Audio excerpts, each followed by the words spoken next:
tous les amis, c'est YouFaze, on se retrouve pour mon troisième match de poule de la Pokémon partie 10, troisième match sur 7 je vous le rappelle.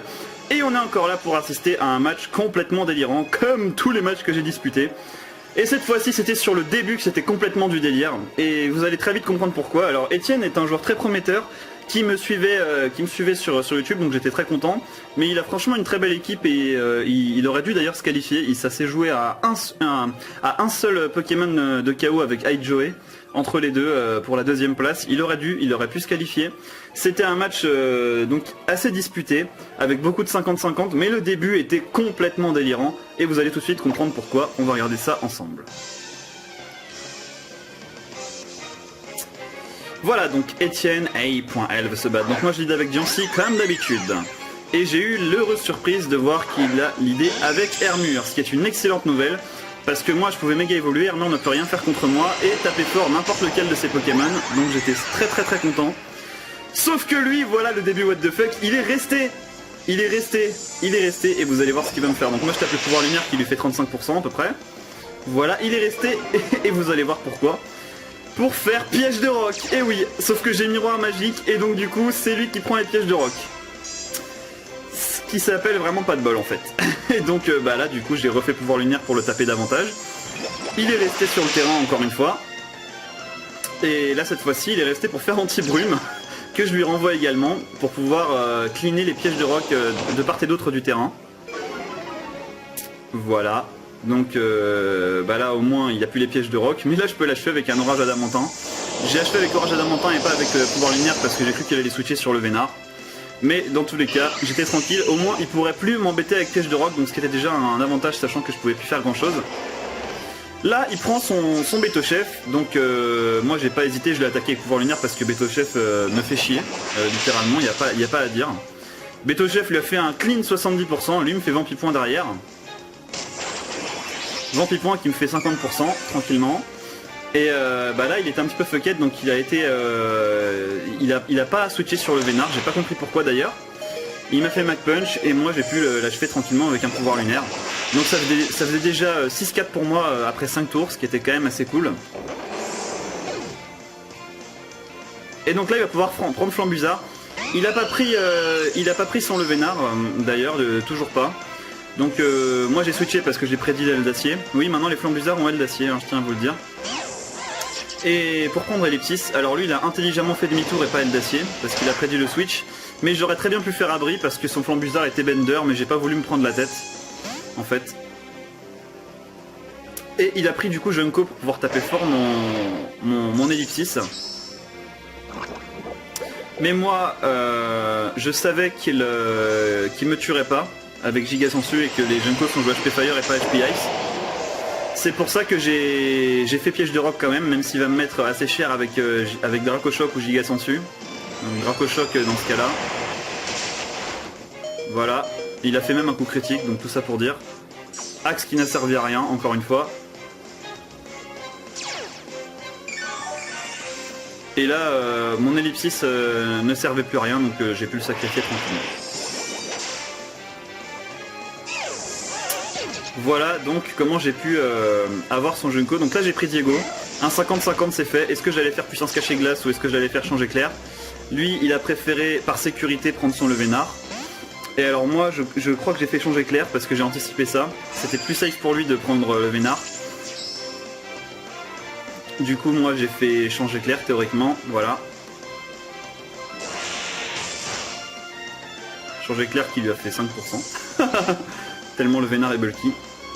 Changer clair pour prendre Iron Man et pouvoir lui faire mal avec un demi-tour. Voilà.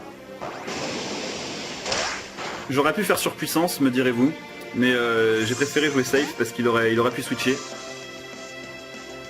Sur Diancie, au cas où il fasse un toxique ou un piège de roc ou je sais pas quoi. Mais il a fait vœu. Alors le Vénard avec vœu c'est un petit peu hacked, je tiens à le dire. mon record de victoire à la maison de combat a été refusé parce que j'ai utilisé pendant 10 matchs le Vénard avec vœu. Parce que soi-disant c'est du hacking ou je sais pas quoi, enfin bref. Mais j'ai pas trop voulu faire de polémique à ce sujet parce que de toute façon qu'il ait vœu ou coq ça change rien. Moi j'ai tapé Orage Adamantin parce que je m'en foutais, je voulais juste lui faire mal en fait de toute façon. Et là je crois qu'il a, je sais plus s'il a refait vœu ou s'il a fait frappe Atlas. Il a fait frappe Atlas pour m'achever tranquillement.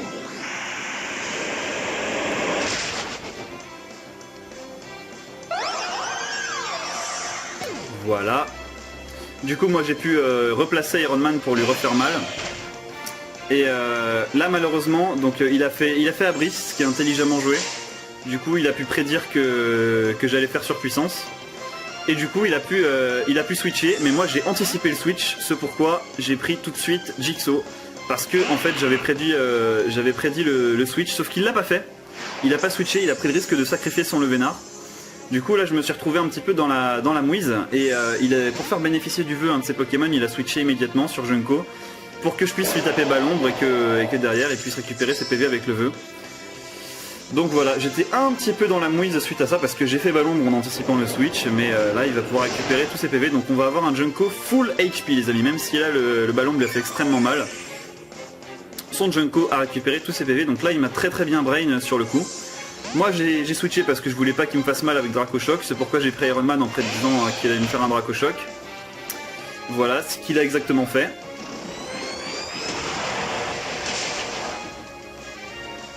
Voilà, et moi du coup je peux l'achever avec un piste au point. C'était encore une fois un 50-50, il a pris Flagados. Voilà, alors moi est-ce que j'ai prédit le switch sur Flagados ou est-ce que j'ai fait piste au point, je m'en souviens plus. J'ai fait piste au point, ouais, j'ai pas prédit le switch sur Flagados, donc vous voyez il y a eu beaucoup de 50-50 et pour l'instant ils y ont tous réussi. Parce qu'il a bien joué là tout simplement, il a très bien su anticiper les coups que j'allais faire. Du coup là j'étais obligé de me replacer immédiatement sur Diego pour anticiper l'ébullition qui puisse me brûler. À 30% de chance, ce qu'il a du coup fait, forcément, ouais. Ébullition qui m'a rien fait car je suis veste de combat. Heureusement que j'ai pas été brûlé, ce qui n'aurait de toute façon pas changé grand chose, mais ça me permettait de rester un peu plus sur le terrain. Moi j'ai fait changer Clair, alors j'étais très surpris du fait qu'il switche pas. Parce que changer Clair lui a quand même tapé très fort, il aurait pu prendre le Vénard et jouer safe. Mais il a préféré rester, et je sais pas trop pourquoi, du coup moi j'ai pris Jigsaw. Je savais pas trop ce qu'il allait faire, mais il a refait ébullition, étonnamment, il voulait me brûler en fait. J'ai pris un très gros risque parce qu'il aurait pu taper Choc Psy, sachant que j'étais à Sauveste. Mais il a préféré prendre Jigsaw, et là j'ai pu l'achever tranquillement avec Balombre. Donc il avait plus de couverture défensive physique, ce qui était une bonne nouvelle pour moi.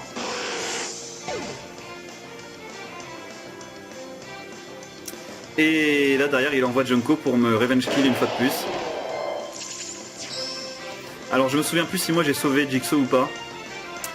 Mais je crois oui je l'ai sauvé pour pouvoir à la fin complètement avaler son Levénard. Et j'ai pris Diego parce que je sais qu'il est en mesure d'encaisser des attaques de Junko. Voilà, lui il a fait Giga Sensus, qui était très risqué parce que ça aurait probablement pas tué mon ectoplasma, quoique je crois qu'il lui restait suffisamment peu de vie pour que ça le fasse. Et là encore un 50-50, est-ce que j'allais faire puissance cachée glace? Oui, j'ai fait puissance cachée glace parce que je savais qu'Exploforce n'allait pas me tuer. Voilà, donc la défense spéciale baisse qui n'a aucune conséquence et moi derrière je peux l'achever avec puissance cachée glace, ce qui était une excellente nouvelle, je me suis débarrassé de son plus gros slot offensif. Et là donc j'étais quasi assuré de gagner le match suite à ça. Là il envoie le Vénard et je crois que c'est son dernier Pokémon il me semble. Donc là j'étais vraiment quasi assuré de gagner, là j'ai plus qu'à faire un petit Volt Switch. Tranquillement. Sur Jigsaw. Parce que je savais qu'il allait pas faire cage éclair de toute façon. Il a fait un vœu. Mais je tiens à préciser qu'il ne peut absolument rien faire contre Ectoplasma. Moi j'ai fait ballon parce que j'ai prédit le switch, oui donc il lui restait un autre Pokémon, donc là c'était pas mal de prédictions, pas mal de 50-50. Voilà, moi j'ai fait provoque là, c'était risqué parce qu'il aurait pu switcher. Et il a refait un vœu, du coup là j'ai fait feu follet parce que je savais qu'il allait rester. Feu follet pour pouvoir l'achever tranquillement.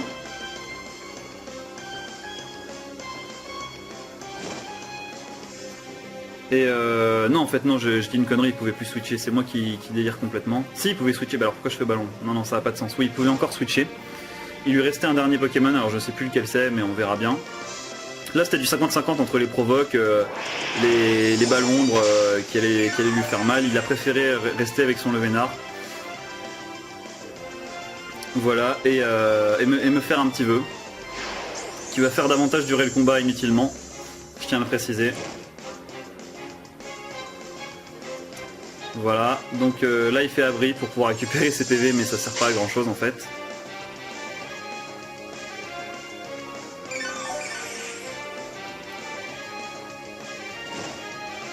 C'est une fin de match pas très spectaculaire, hein, je vous l'accorde. Là c'était encore du 50-50, j'ai pu faire provoque pour l'empêcher de faire un vœu. Voilà ce qu'il voulait faire. Donc on remet les compteurs à 0, là c'est encore une fois est-ce qu'il va switcher ou pas. Moi je fais giga sensu pour lui enlever davantage de vie. Voilà. Lui il fera pas de las qui ne me touche pas. Je vous répète que ce Vénard ne peut absolument pas toucher mon ectoplasma.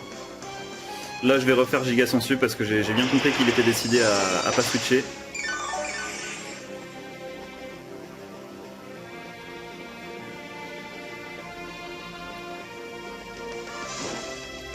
Voilà. Et donc là son Vénard a oublié la provoque et il fait abri donc il se sacrifie. Voilà, il se sacrifie. Moi j'avais fait provoque au cas où, mais voilà, il s'est sacrifié et donc on va pouvoir vaincre son dernier Pokémon qui est, bah voilà, c'était Flambuzard je crois. Je viens de me rappeler vite fait de sa team. Voilà, c'était Flambuzard, je voulais absolument pas en fait qu'il puisse lui faire un vœu pour le sauver des pièges de roc parce que Flambuzard il est quand même assez chiant. Je tiens à le préciser, donc là il fait une rapace qui me fait quand même bien mal.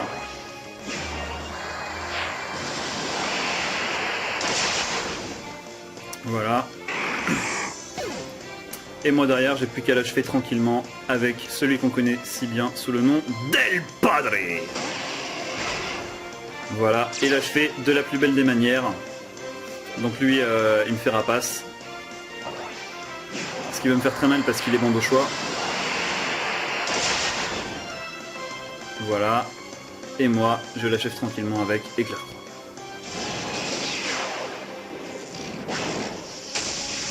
Et voilà du poulet grillé en dessert. Voilà. Donc j'ai pu réussir à l'achever et à gagner ce combat finalement 3-0.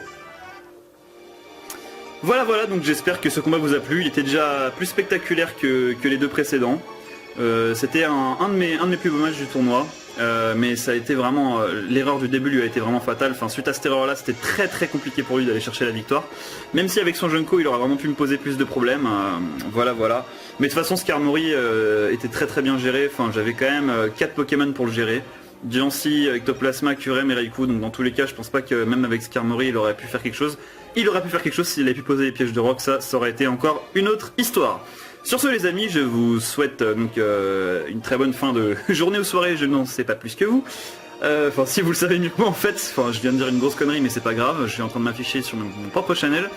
Et je vous dis donc à plus tard pour une prochaine vidéo et pour le 4e match de poule que j'ai disputé à la Pokémon partie 10. C'était YouPhase. Salut les amis.